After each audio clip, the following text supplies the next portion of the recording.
Most people think AI understands them. It doesn't. It just predicts what comes next. And once you understand that, everything makes more sense.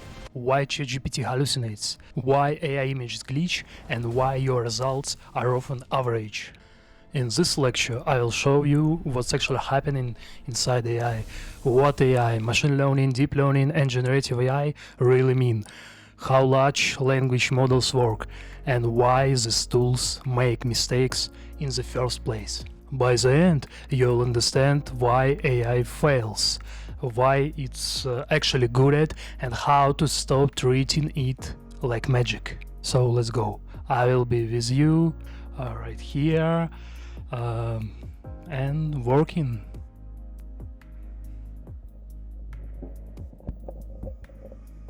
You see it every single day, right? You're scrolling through your photos and it automatically asks, "Hey, is this you?" Or you check your email and somehow all the junk mail is already gone. It feels like straight up magic. But what's actually happening behind the curtain? And that really is the million-dollar question, isn't it? We're surrounded by these amazingly smart systems, and it's so easy to start wondering, is this thing actually thinking? Does it understand me? Well, here's the big reveal, the most important thing to get. It doesn't think, not in the way we do anyway. And its very core, AI is a prediction machine. It's all about pattern matching and probability, not consciousness. It's just making incredibly sophisticated guesses. So to really get a handle on this, we've got to look at the AI family tree. It's not all one thing. It's a whole hierarchy, where each level gets a little more specialized. Let's start at the very top. All right, so at the very top, you've got artificial intelligence, or AI. This is the big umbrella term. It covers basically any system that's built to spot patterns and make predictions based on the data it's seen. This is the whole field, from the simplest little program to the giants we see today. Now, nestled under that giant AI umbrella is a huge field called machine learning. And the best analogy for this is teaching a little kid to recognize fruit. You wouldn't hand them a textbook with rules, right? No, you just show them a bunch of apples, then a bunch of bananas, and pretty soon their brain just figures out the patterns. That's the essence of machine learning. And man, the pace here has been absolutely mind-blowing. Back in the early 2000s, it was all about that kind of machine learning. But then, bam, 2012 hits. A model called AlexNet just completely demolishes an image recognition competition, and that moment really kicks off the age of deep learning.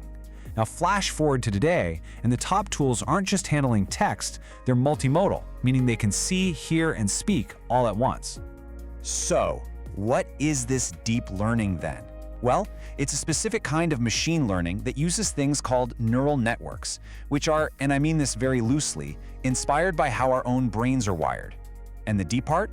That just means the network has tons and tons of layers, which lets it learn way more complex and subtle patterns from all that data. This slide just nails the difference. With traditional machine learning, it's like you're telling the kid exactly what to look for. Okay, look for something red and round with a stem. You have to define the features. But with deep learning, nope. You just show it thousands of pictures of apples and let the network figure out for itself what makes an apple. It requires way less hand-holding from us humans.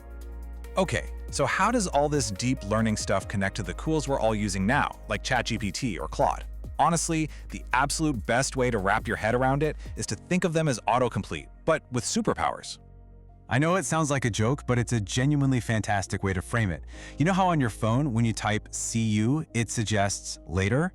Large language models, or LLMs, are doing that exact same thing, just on a scale and with a level of sophistication that is almost impossible to imagine.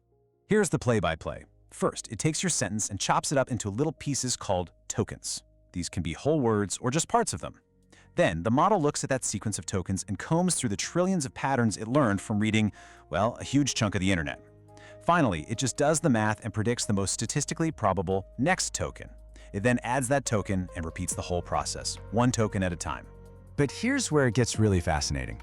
Because AI is a prediction engine and not a thinking machine, it has some weird quirks.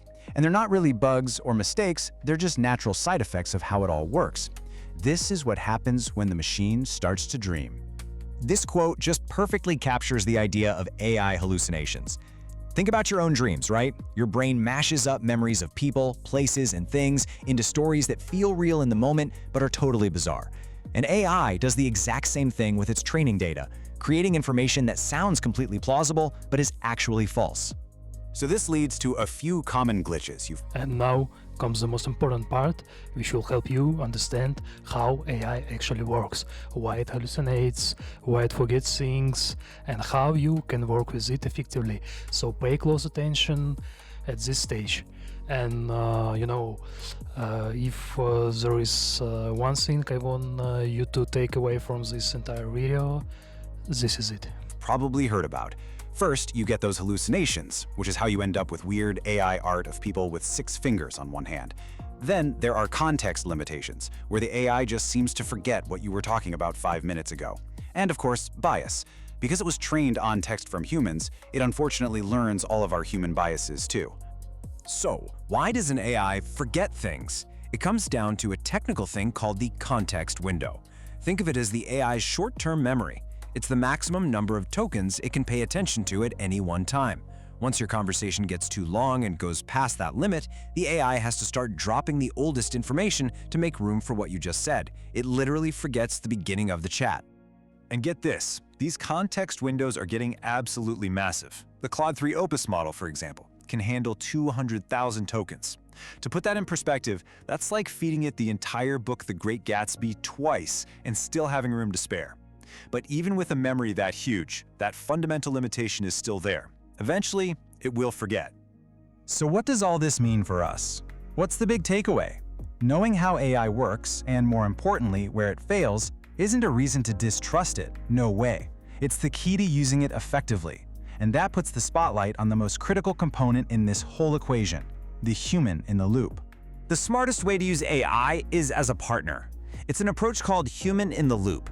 You let the AI do the heavy lifting, generate the first draft, brainstorm 100 ideas, summarize a dense report. But the human, that's you, is the editor-in-chief. You bring the critical thinking, the fact-checking, and the final judgment call. The bottom line is this: knowing that AI can hallucinate or get forgetful isn't a weakness in the system. It's a strength in your approach. It empowers you.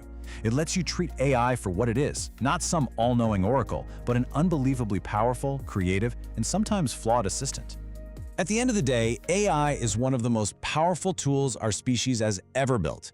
It can amplify our own intelligence and creativity in ways we are just starting to scratch the surface of.